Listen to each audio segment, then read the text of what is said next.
I was made aware of the funding from USAID to media outlets, including Politico, who I know has a seat in this room.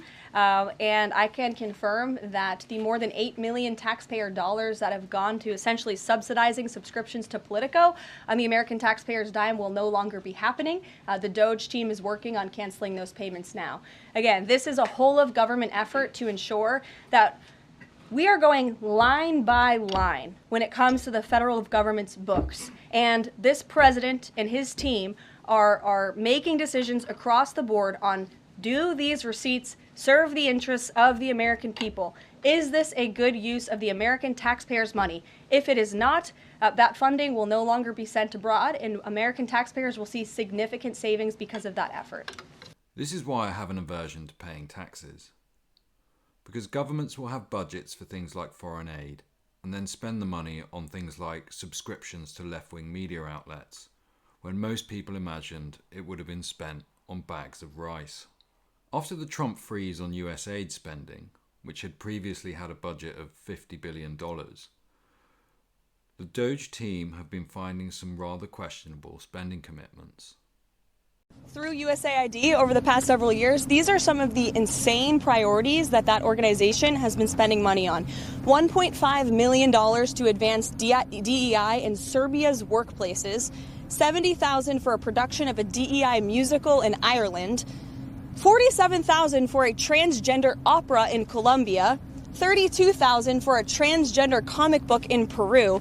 I don't know about you, but as an American taxpayer, I don't want my dollars going towards this crap, and I know the American people don't either, and that's exactly what Elon Musk has been tasked by President Trump to do, to get the fraud, waste, and abuse out of our federal government. Thank you. I think these graphs come from the system the DOGE team are using to analyse payments, as finding exactly where the money ends up, after it enters the NGO merry-go-round, is going to require a lot of forensic accounting. But as you can see, there are a myriad of groups and some eye-watering figures. Now, these funds are going to dry up, and it will be interesting to see what happens to the left-wing media ecosystem, which seems to be where considerable amounts of the funds end up. Expect some bread tubers to have the begging bowl out in the coming weeks. But this is good for truly independent creators, who will no longer have to compete with government-funded slot merchants. You need a lot of views to make any money on YouTube, and you're only as good as your last video.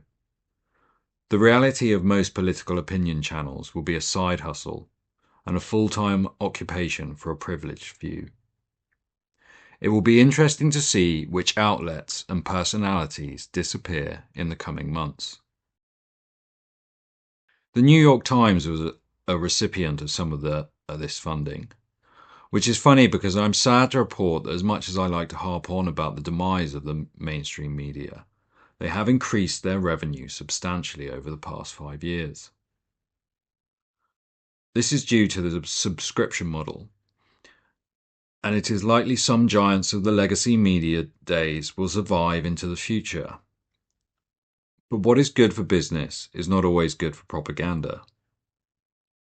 Preaching to the converted from behind a paywall does not help. Despite having 55 million followers on Twitter, they can't get 1k likes on a tweet. They might survive as a business, but their effectiveness as a propaganda tool has been severely reduced. The findings of DOGE are a valuable lesson in why you should always be skeptical about how the government is spending your money.